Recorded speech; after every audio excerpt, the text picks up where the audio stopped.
Hi, I'm Robert Oakes, author of the new book, Ghosts of the Berkshires. After writing this book, I can now say for sure, these hills are haunted. And I don't just mean the houses and the inns, but the woods and water as well. Throughout the Berkshires, many natural landmarks are said to have resident spirits. From the water witch of Bashbish Falls in Mount Washington, to the demon horde of Wizard's Glen in Dalton, to the ill-fated lovers of Pontusic Lake in Pittsfield and Lanesboro, Berkshire ghosts are everywhere. What is it about this place that has inspired so many tales? What makes us sense the presence of the unseen? Is it the way the hills surround us and the forest entwines? Or is there something in the air that makes the other world feel so near?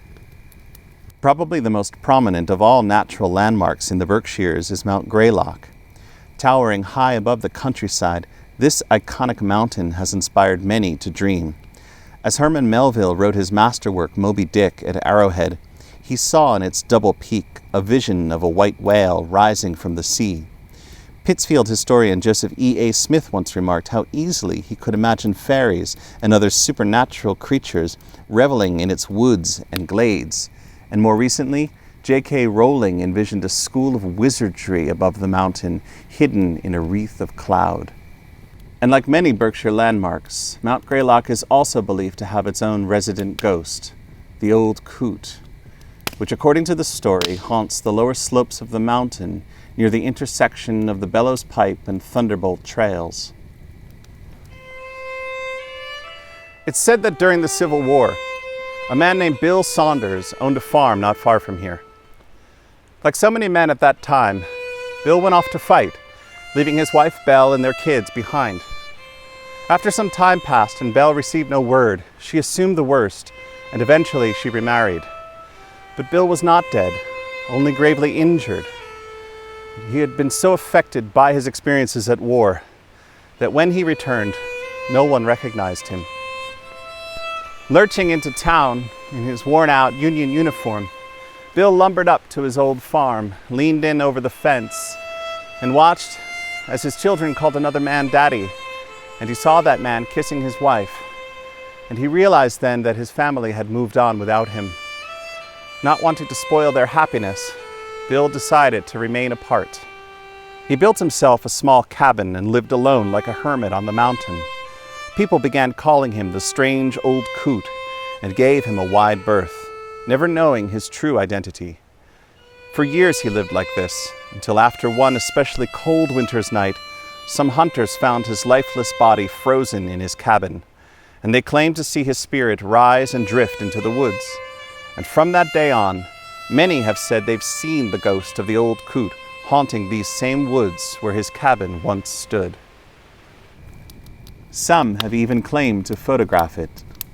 This image, taken by P. Randolph Traybold, was published in a 1939 edition of the North Adams Transcript after Traybold and a group of ghost raisers searched for the Coot along the mountain trails for 3 frigid nights. But did the old Coot ever actually exist? Or was it all an elaborate hoax? The first time the story ever appeared in print, it was in another transcript article meant to promote the Thunderbolt downhill ski race. This article advised readers to be on the lookout for the Coot in the late afternoon near the bend before the final dip of the ski run. Such exact details concerning the time and place of the expected appearance of the Coot have led some to conclude that the entire tale was nothing more than a publicity stunt. Regardless of its authenticity, the story of the old Coot has certainly had staying power.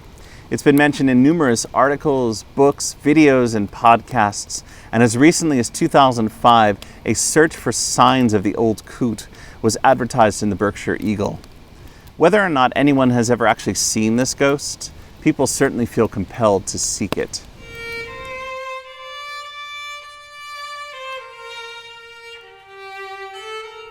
Maybe it doesn't matter whether there ever really was an old Coot. Maybe all that matters is the story. Like so many places here in the Berkshires, there is something up there on Mount Greylock. Some palpable presence you could feel in your bones. Maybe a story about a lonely old ghost haunting a mountain trail. is just the best way we know how to talk about it.